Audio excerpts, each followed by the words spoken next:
चोरम चोराग्रगण्यं पुरुषं नमामि। रामेढ्यते प्रवपुषे तडिदम्बराय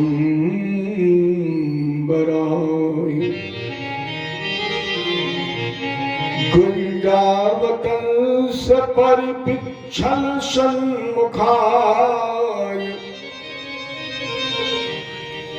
वन्यस्रजे कवल वेत्र विशाल Bhim लक्ष्मस्त्रिये मृदुपदे पशुपंखजाय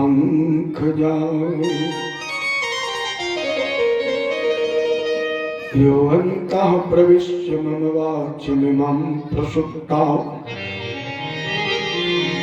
सन्देवयत्यखिलशक्तिधरा स्वधाम्ना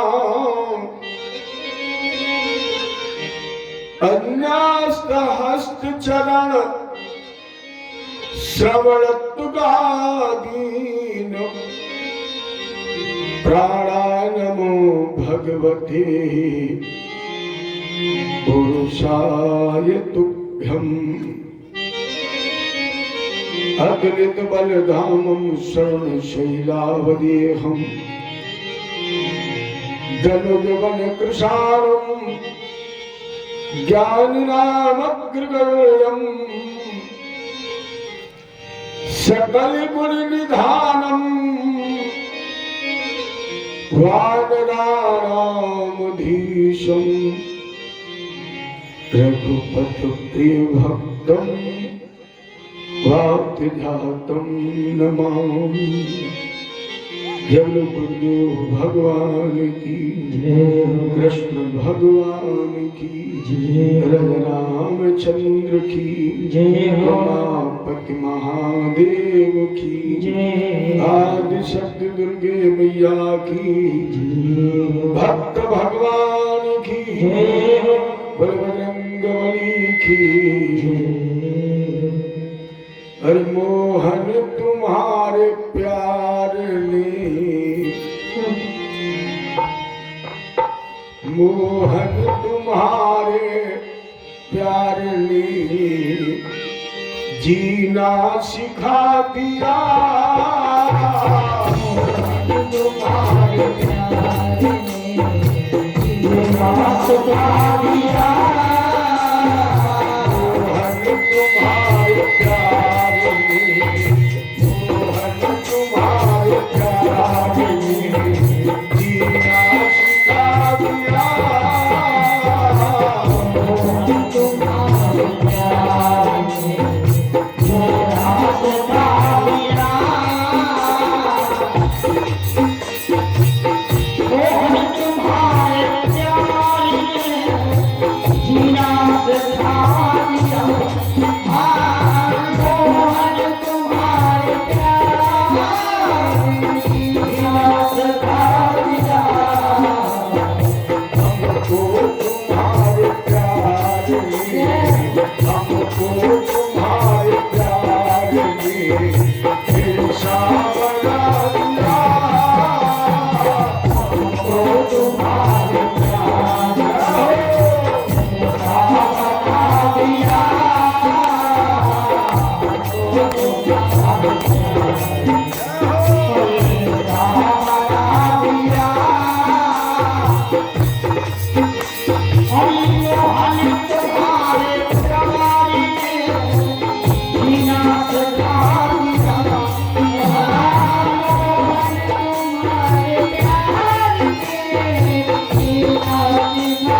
Thank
you.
केसर भी मैंने आपके चल पर झुका दिया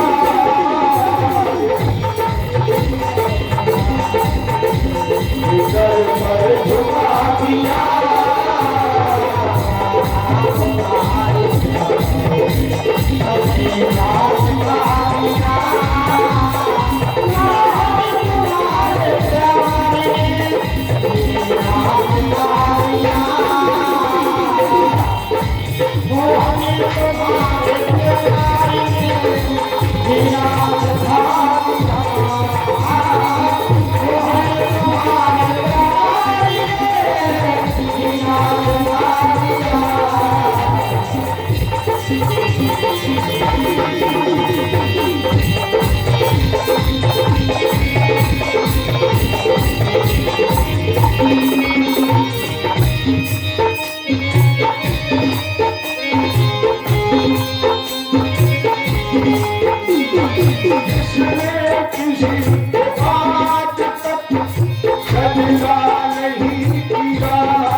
कृष्ण भगवान की शोले कलाओं से धरा को विभूषित करने वाले धर्म ध्वज वाहक यादविंद सरकार भगवान कृष्ण के कुल विवाह हुए 16,108। देवी भागवत में प्रमाण है 16,000 जो ये भगवान की पत्नियां बनी है भौमासुर कुमार पर, ये सब पूर्व जन्म की अप्सराएं हैं जिन्हें भक्ति विशाल बद्रिकाश्रम में तपस्या करते हुए नारायण ने वरदान दिया। तो नारायण बने हैं कृष्ण, नर बने हैं अर्जुन। उसी बात की पूर्ति के लिए विवाह संपादित हुए। एकैकस्ता कृष्णस्य पुत्राणि दश दशा बलम्। प्रणाम स्वरूप प्रत्येक स्त्री से 10 पुत्र और 1 कन्या पैदा हुई, अर्थात 48 कोष बसी हुई द्वारका में। ऐसा कहीं कहीं उल्लेख मिलता है कि 56 करोड़ यदुवंशी रह गए। हालांकि जब भगवान के विवाह हुए तो थोड़ी नारद जी को भी संशय हुआ और नारद जी ने सोचा हमारे बिहारी जी के इतने विवाह हुए तो देखें इनकी दिनचर्या क्या है। लेकिन जैसे मैं नारद जी दिनचर्या देखने के लिए गए, जहां भी पहुंचते थे वहां हमारी कन्हैया पहले से थी। ऐसे ये कहा जा सकता है कि भगवान के जितने विवाह हुए उतने ही स्वरूप बनाए। हर स्त्री हर पत्नी को यह पता था कि बिहारी जी हमारे पास ही है।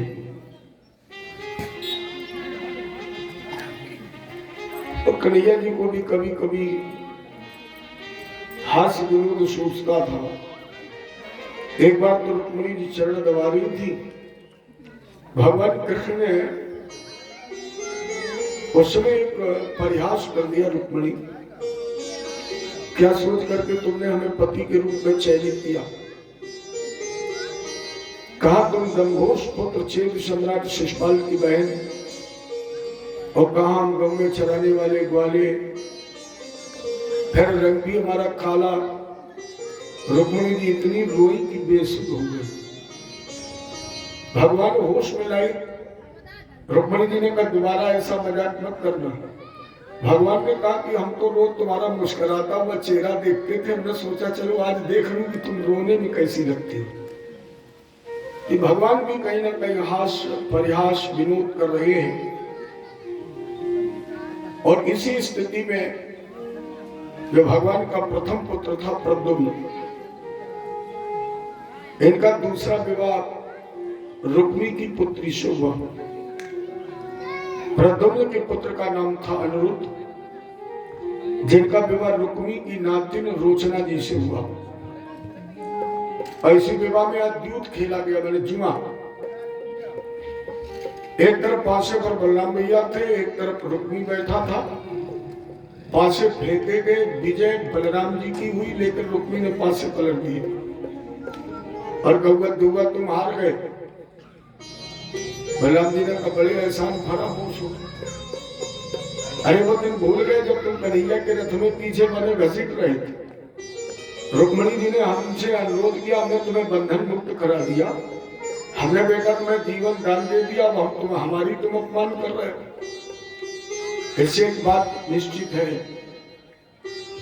जा सोनी च बढ़ाई पावा और सो हठ प्रथम ही काहि नसावा। ये कहा जा सकता है ऊंच निवास नीच कर तूती और देख न सकई पराई विभूति। अब शीशा उतार थे, वही बांसों पर ही इन्होंने रुक्मी का वध कर दिया, उद्धार कर दिया और वापस लौट करके द्वारका है।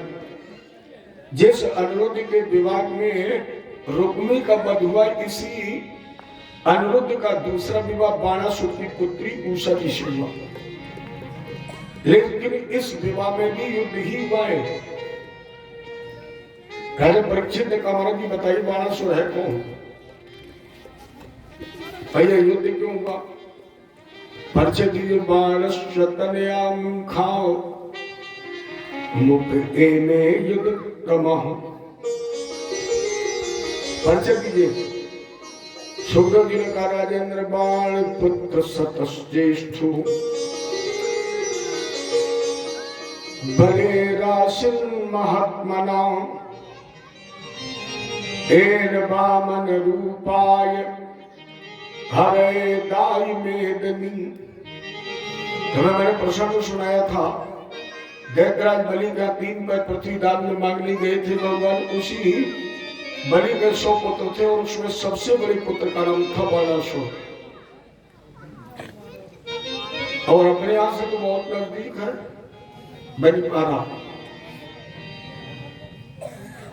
यहाँ पर जो शंकर जी की लाई हुई लाट है, आज भी वो शंकर जी का स्वरूप बाणेश्वर के नाम से प्रसिद्ध है। एक गौरव मुझे प्राप्त हुआ, एक इतिहास में आपको अपने क्षेत्र का बताऊं। इटावा से लेकर लखनऊ और फतेहपुर के बीच का जो क्षेत्र है, ये शिव क्षेत्र है। यहाँ जितने भी आपको प्राचीन मंदिर मिलेंगे, जितने पुराने, वो सब आपको शिवालय मिलेंगे, सब शंकर जी के मंदिर मिलेंगे। राम लक्ष्मण सीता या राधा कृष्ण के मंदिर ये अब नवनिर्मित है, नवनिर्माण है। लेकिन जितने आपको ऐतिहासिक और प्राचीन मंदिर मिलेंगे वो सब शंकर जी के। माने ये जो पट्टी है, ये जो क्षेत्र है, इसके जमींदार हमारे भोलेनाथ हैं। गौरव मुझे ये मिला। चलिए थोड़ा इतिहास से हम परिचित कराएं आपको। जब आप बनीपारा की तरफ चलेंगे तो आपको पहले गांव मिलता है मलगांव। मलगांव से ठीक 1 किलोमीटर पहले आपने देखा होगा एक मंदिर प्राचीन खंडहर के रूप में पड़ा था, अब नहीं पड़ा है। ये गौरव मुझे शंकर जी ने दिया, अब जाकर के देखना। और उसकी विशेषता ये है कि जब मैं कथा कहने गया था तब वहां 3 लाटें थी। मेरी कथा हुई, वहां कहीं बैठने की जगह नहीं थी। और उसी कथा में कोई एक चौथी लाट डाल गया रात में ही। अब वो चारों लाटें बिल्कुल एक जैसी हैं। अब ये चर्चा हुई कि 4 शंकर जी नहीं होने चाहिए, तो एक वहां कृत्रिम लाट बनवाई थी 5वीं। वो 4 जो लाटें हैं बिल्कुल एक जैसी हैं, एक अलग है। तो जब मैं गया था तब उनका नाम था त्रिमूर्ति। वर्तमान में उस मंदिर का नाम है पंचमूर्ति। विशेषता क्या है, मैंने जब उस मंदिर की मुख्य लाट, जो बीच वाली लाट है, इसका मिलान बाणासुर जी के द्वारा लाई गई बनी पारा की लाट को जब मिलाया, तो जो निशान उस बाणेश्वर की लाट में है वही निशान मलगांव के मध्य की लाट में है। इसके बाद में जो परसाल आपने शायद सुना हो, बनी पारा से जब आप कैंझरी के लिए रोड पर चलेंगे तो एक गांव है मुरलीपुर। मुझे वहां कथा कहने का गौरव मिला और उसी से ठीक 2 किलोमीटर पश्चिम में बाणासुर की राजधानी शोणितपुर। जब मुझे वहां पता लगा तो जिज्ञासा बस में वहां भी गया। तो वहां पर तो अभी शंकर जी की लाट एक चबूतरे पर है, मंदिर नहीं बना है। लेकिन उस मंदिर में जाकर मैंने जब उस लाट को देखा जो शोणितपुर में लाट है, तो इन 3 लाटों में एक ही निशान है। जो मलगांव में है वही बानेश्वर में है और वही लाट में निशान शोणितपुर में। 3, एक अभी लाट और है, उसकी तलाश में हूं मैं, अभी मिली नहीं है। मैंने वो जो 4 या मान लीजिए जो एक राज्य की चौतरफा सीमा होती है, उस चारों सीमाओं पर भगवान शंकर ने पहरा दिया है। तो वो 4 लाटें हैं, एक की हम तलाश में हैं, 3 मिल गई। मुझे भोले बाबा ने यह गौरव दिया कि जिस मंदिर पर लोग आने में डरते थे, वह मुझे इतिहास बताया गया, चूंकि हम भी बहुत दूर के नहीं थे। मुझे इतिहास बताया गया कि जिसने भी उस मंदिर के निर्माण की कोशिश की, उसे कोई ना कोई ऐसी विषम परिस्थिति में फंसना पड़ा कि वो उस मंदिर का निर्माण नहीं कर पाया। यहां तक ऐसी धारणा बन गई तो लोगों, मैंने उनसे कहा कि चाहे भले मेरा कितना नुकसान हो जाए, लेकिन आप मेरा साथ दीजिए और मंदिर का निर्माण कराइए। मेरे भोले बाबा की कृपा हुई, आप लोगों का आशीर्वाद मिला और बगैर किसी बाहरी चंदा के मैं कहीं दूसरे गांव में नहीं गया। लेकिन उस गांव में मैंने केवल एक परिश्रम किया कि एक जमादार के दरवाजे से लेकर हम एक ब्राह्मण के दरवाजे तक चंदा लेने गए। और आज तो ठाकुर जी की वहां बिल्कुल कृपा बरस रही है, बिल्कुल वो विशालतम मंदिर बनकर के तैयार हो गया है। अब तो आज शिवरात्रि को थोड़ा बहुत मेला भी लगने लगा है और मुझे उम्मीद ये है कि अब उस मंदिर में जीवन में कभी काम बंद ही नहीं होगा। कोई ना कोई ऐसा व्यक्ति वहां आता है जो वहां निर्माण, तो बाहर टाइल्स वाइल्स लग के सब कंप्लीट हो गया है। तो ये पूरा क्षेत्र शंकर जी का है, ये व्यास मैंने आपको बताया। और हम चाहते हैं कि जब आप अब उस रास्ते से निकले तो 1 मिनट के लिए जरूर उस मंदिर पर रुककर आप दर्शन करें। अपने आप में वो एक सिद्ध स्थान है, प्रतिष्ठित स्थान है। और मैं आपको नाम नहीं बताऊंगा, स्थान नहीं बताऊंगा। अपने इसी 11 किलोमीटर के अंदर का एक ऐसा व्यक्ति उससे जुड़ गया है उस मंदिर से अपने आप, कि वो सोमवार जाता है तो पहले 2 व्यक्ति वहां भेजता है जो सफाई कराती है। एक विचित्र घटना बताऊं, इतना बड़ा व्यक्ति है कि वो बगैर जूता उतारे मंदिर में प्रवेश कर जाता था। एक दिन मैंने देख लिया तो अपने सहयोगी से कहा, मैं कहा भाई इतना ये दान करता है, इतना सहयोग करता है, इसे आप सिखाए बताए। तो जब पंडित जी ने कहा कि आप जूता पहन के क्यों जाते हो, तो उसने कहा हम भैया जाना तो नहीं चाहते हैं, लेकिन जब हम अंदर जाते ना तो इतने उसमें कंकड़ है कि हम चल नहीं पाते, इतने कोमल है उसके पैर कि वो कहता कि हम चल नहीं पाते थे, कंकड़ मेरे पैरों में छिपते हैं। तो पंडित जी ने कहा ठीक नहीं, तो बोले तो आप इसकी फर्श बनवाओ, कितना इसमें खर्चा लगेगा। और ऐसा बोले बाबा बैठ गए, उन्हें तुरंत वही चेक काट के दे दिया, बोले फर्श बनवा दी इसकी। तो कहीं ना कहीं तो उनको लेना ही है।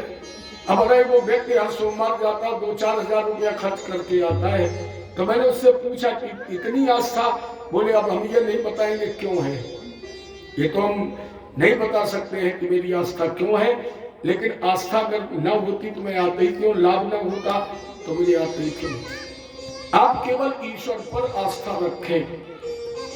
लोग कहते हैं अब विश्वास नहीं रहा, मैं ये कहता हूं कि जिस दिन विश्वास नहीं रहेगा उस दिन ये धराधाम चलेगी ही नहीं। आज तक विश्वास पर ये दुनिया टिकी है, ये कभी खत्म ही नहीं होगी। हमें आप पर विश्वास है, आपको हम पर विश्वास है, माँ को पति पर विश्वास है, पति को पत्नी पर विश्वास है। अरे कितना विश्वास है। एक स्त्री अपने पुत्र से कह देती बेटा यही तुम्हारे पिता, ये विश्वास ही तो है। माँ कह देती है, एक माँ ही एक ऐसा रिश्ता है जो अपने आप में परमात्मा से प्रमाणित है। एक माँ का रिश्ता तो ऐसा है जो अप्रमाणित नहीं है, प्रमाणित है। लेकिन बाकी जितने रिश्ते हैं सब विश्वास पर ही टिके हैं। माँ कह देती बेटा ये तुम्हारा पिता है, तुम्हारी भाई है, ये तुम्हारी बहन है। और अगर माँ पिता को कह दे नहीं ये तुम्हारे भाई है, तो बच्चे को मानना पड़ेगा। विश्वास की नींव इतनी कमजोर नहीं, बहुत गहरी है, ये डगमगा नहीं सकती। जिस दिन डगमगाएगी उस दिन तो तूफान ही आ जाएगी। अगर पत्थर में भगवान है, ये विश्वास ही तो है। और अगर पत्थर में विश्वास है तो भगवान पत्थर में ही प्रकट होते हैं। आप उठाइए इतिहास, भगवान की पूजा लकड़ी में हुई है, आग में हुई है, पत्थर में हुई है, कागज में हुई है, कपड़े में हुई है, लेकिन कभी भगवान की पूजा लोहे में हुई? बनी कभी मूर्ति? नहीं बनी, कभी लोहे में नहीं बनी। लेकिन प्रहलाद को जब विश्वास हो गया कि मेरा परमात्मा इस लोहे में है, तो भगवान को उस लोहे के खंभे में भी प्रकट होना पड़ा। विश्वास दृढ़ रखिए, अगर विश्वास अटल है तो फिर भय न कोई होगा। केवल विश्वास रखिए और आप इस संसार में निर्भय विचरण करिए। भगवान के श्री चरणों में भरोसा, विश्वास। तो 1200 कितना वक्त था। अरे एक बात और है, भगवान शंकर और भगवान विष्णु दो के ज्यादा पुजारी है, शैव और वैष्णव। ब्रह्मा जी की तो पूजा केवल पुष्कर में होती है, या जब कहीं है तो प्रारंभ होता है हवन, तो ब्रह्मा की पूजा होती, बाकी तो कहीं होती नहीं। दो के पुजारी आपको जगह जगह मिलेंगे, किसके? शंकर और भगवान विष्णु के।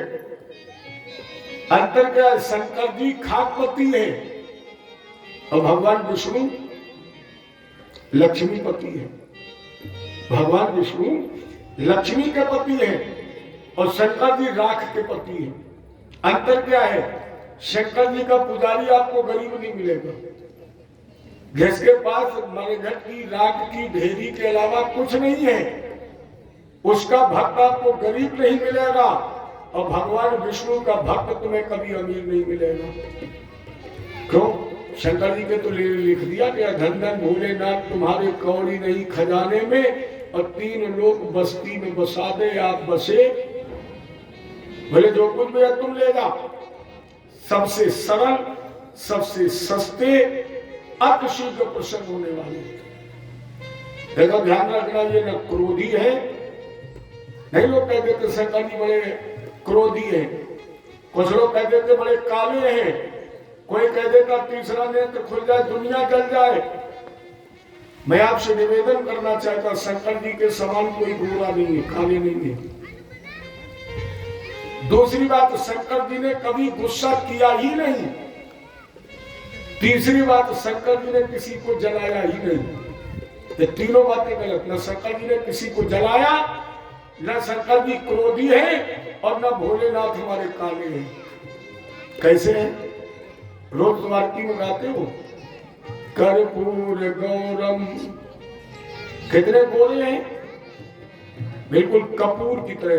भैया नीले काले तो भगवान विष्णु है, नीलाम भुजग श्यामल कुंज, तो भगवान विष्णु है नीले काले। लेकिन शंकर जी बिल्कुल गोरे, कितने कपूर जितने। और इन्हें गुस्सा कहां है? इस लोग कह रहे करुणा अवतारम, करुणा के अवतार है। अच्छा बताए शंकर जी ने किसी को जलाया है? तीसरी आंख लोग कहते हैं खुल जाए तो दुनिया भस्म हो जाए, और हम कह रहे शंकर जी तिनका नहीं जला सकते। किसे जलाया है? केवल कामदेव। तब शिवतीसर नयन उघारा, अचितवत काम भयउ जरी छारा। कौन जला? केवल काम। अरे प्यारे शंकर जी के अंदर काम को जलाने की क्षमता है। और मैंने कल कहा काम बंधन मुक्तो ही ब्रह्म भूपाए कल्पते। आप समझे, जिसके जीवन का काम जल गया ब्रह्म तो उसे ही मिलता है। इन्हें अगर जलाना है तो मेरे भोलेनाथ के सामने आ जाइए, जल जाए शायद जीवन का काम। अच्छा कामदेव के अलावा और किसी को जलाया शंकर जी ने? भूल मत करिए, कुछ नहीं जला सकते। अगर जलाने की क्षमता होती तो शंकर जी 3 नहीं 15 आंखें लेके बैठे। कहां बैठे? सिया के स्वयंवर में। शंकर राम रूप अनुरागे, और नयन 5-10 अत प्रिय लाग। शंकर जी कितनी आंखें लिए बैठे? 15। और हर तीसरी आंख में जलाने की क्षमता होती तो सिया स्वयंवर में धनुष बाग में टूटता सब जल जाती। केवल शंकर जी अगर किसी को जला सकते हैं तो किसे?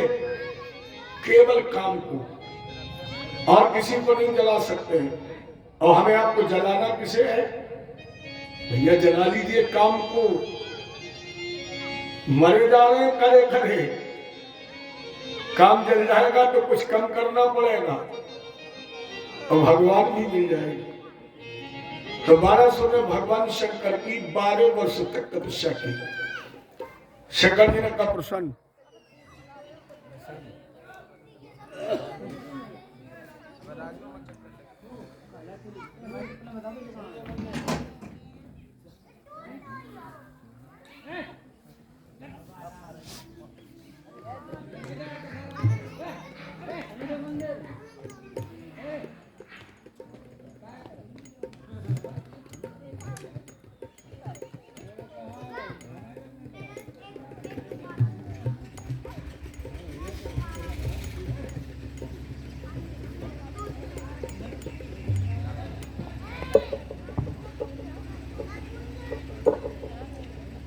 जब शंकर भगवान की, शंकर जी ने कहा प्रसन्न वर मांगो।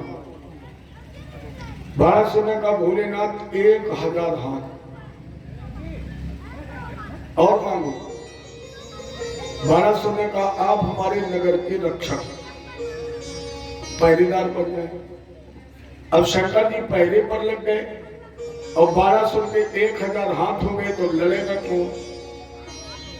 और जब लड़ने वाला नहीं मिला तो भोले बाबा के पास पहुंचा, का गुरुजी ये वरदान वापस ले लो। शंकर जी ने कहा क्यों? बोले खम 1 क्विंटल का वजन टांगे घूम रहे, कोई लड़ने वाला नहीं, तो या तो गुरुजी वरदान वापस ले लो। शंकर जी ने कहा हो नहीं सकता है।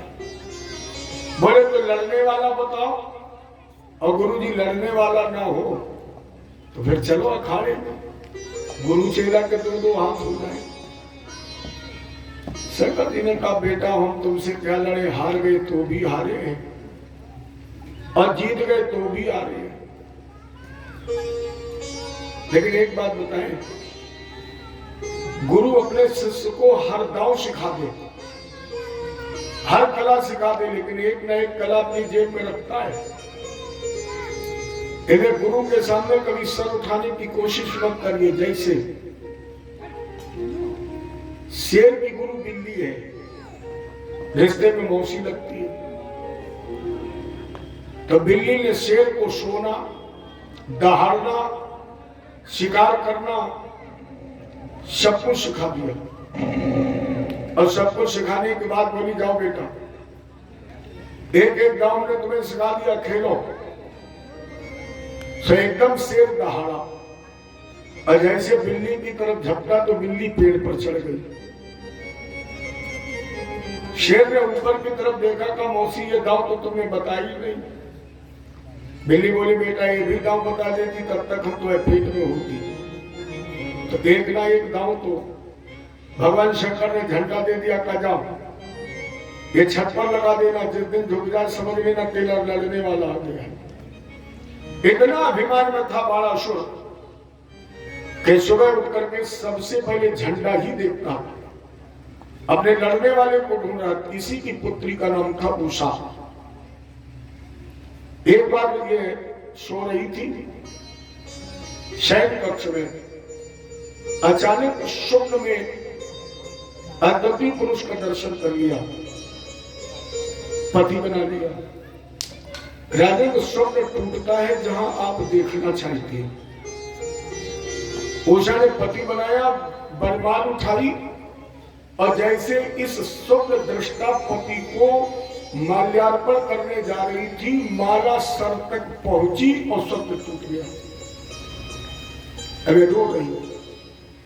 तब उनकी एक सहेली आ गई। बाणस्य मंत्री कुंभांडस चित्रलेखा चतुश्रुता। बाणासुर का एक मंत्री था कुंभांड, जिसकी कन्या का नाम चित्रलेखा। सुबह पहुंची का बहन रो क्यों रही? उषा ने का दृष्टा कश्चिन्नरा स्वप्ने सुंदर श्याम